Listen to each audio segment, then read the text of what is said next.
Gardening is difficult, but doing it organically will test your level of patience. I'm not here to discourage you from starting a garden if you plan on doing that.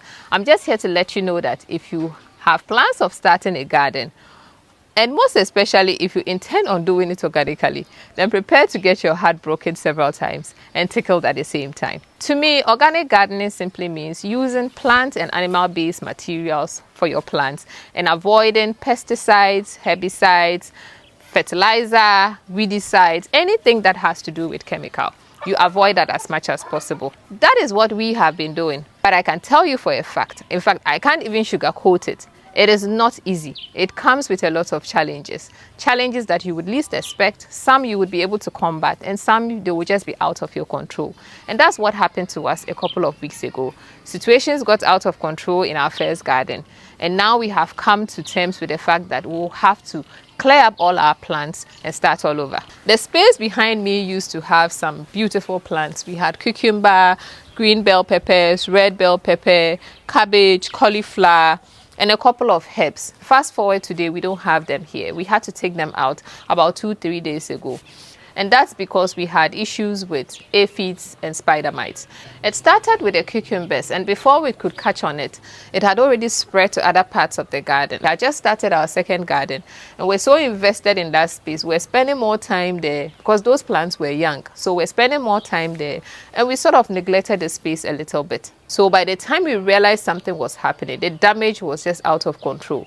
The spider mites had already spread to other parts of the garden. So as we're trying to manage the severe sections of the garden, it was damaging another section of the garden. So by the time we thought we had finished with one side, another side had taken up.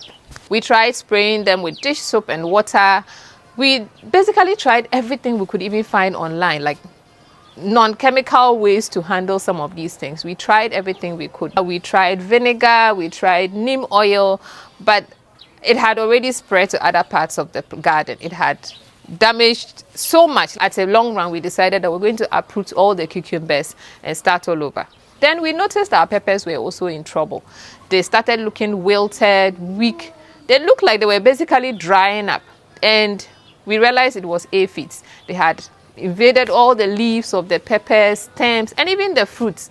I think prior to us noticing that there were aphids on the plants, we had realized that they were not producing a lot of fruits anymore. And the ones that were even on the fruits, the ones that were even on the plants, were sort of like stagnant on growth. They were not growing bigger. We had very small fruits coming up, which wasn't the case at the beginning because the peppers were doing well. They were producing quite a good size of fruits. So for that to suddenly happen, we should have known something was wrong. But like I said, we're so invested in the new space that we totally forgot that these plants, this space that we started with, this our first love, still needed our love and care. And by the time we could do something about it, all the plants were looking wilted. In fact, they were literally on every pepper plant. It was bad. So we decided, okay, we would just harvest the last peppers available, no matter how small or little they were, or harvest the last batch of peppers, see if we could still manage the situation and maybe get rid of the plants and start all over. It started spreading to our tomatoes, our basil and cherry tomatoes, and a few of the other plants that we have left. And I know where it has gotten to, we'll literally have to get rid of almost all the plants. We just have some few tomatoes still hanging there. They are ripe, so I'll be harvesting them. And the green ones that are still hanging there, I want to give them a chance and see if they will turn red so we can harvest that and then clear this place and start all over. There's nothing wrong with starting all over.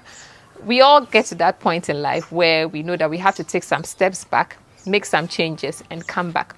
And the plan is also to clear up a bit of the shade to allow in more sunlight and ventilation because we realized our plants were a bit crowded, which allowed easy spread of diseases and pests. We did make a mistake by crowding a lot of plants in one small space. It just made it easy for things to move around and spread quickly. They were so close to each other. If one plant had it, before you could do something about it, it had jumped onto the next.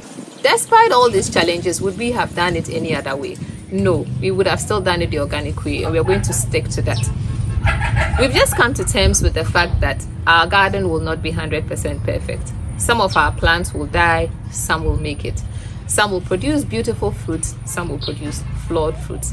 And that's the beauty of having a garden. It's the imperfections and the flaws and the learning and the smiles and the heartbreaks that brings the beauty of it. It brings the beauty of nature. Most of the remedies that organic farmers and gardeners use to control pests are mostly temporal.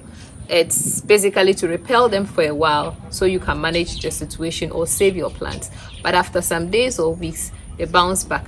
But then this means that you have to be consistent. You have to always show up even when you don't want to. You have to show up for your plants. You have to spray whatever solution you have prepared within the time frame that you have set to do so.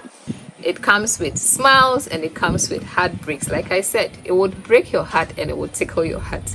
It brings you joy when you see your plants doing well, and it does put a frown on your face when you see them struggling or when you eventually lose them. In all of this, it is beautiful. You come in touch with nature, you come in touch with earth, you come in touch with the things that happen before your eyes. Some of them feel like a miracle.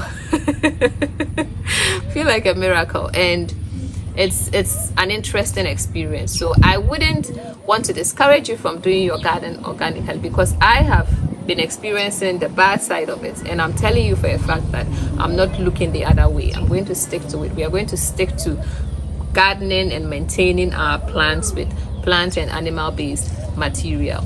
If you are seeing my face for the first time, or if you're on this channel for the first time, my name is Weber Dua, and we have a backyard garden. I try to document and share our journey and experience in managing our plants organically, everything we go through, everything we plant here, and how we manage certain situations here. So if you enjoy this video and you would like to see the next one, please don't forget to subscribe to the channel so that you can get a notification when I post the next one. And if you did enjoy this particular video, please don't forget to leave me a thumbs up and also share with your friends and family. And leave me a comment in the comment section if you would like to chat. Hope to see you in the next one. Bye-bye. Bye-bye. Bye-bye. Bye-bye. Bye-bye.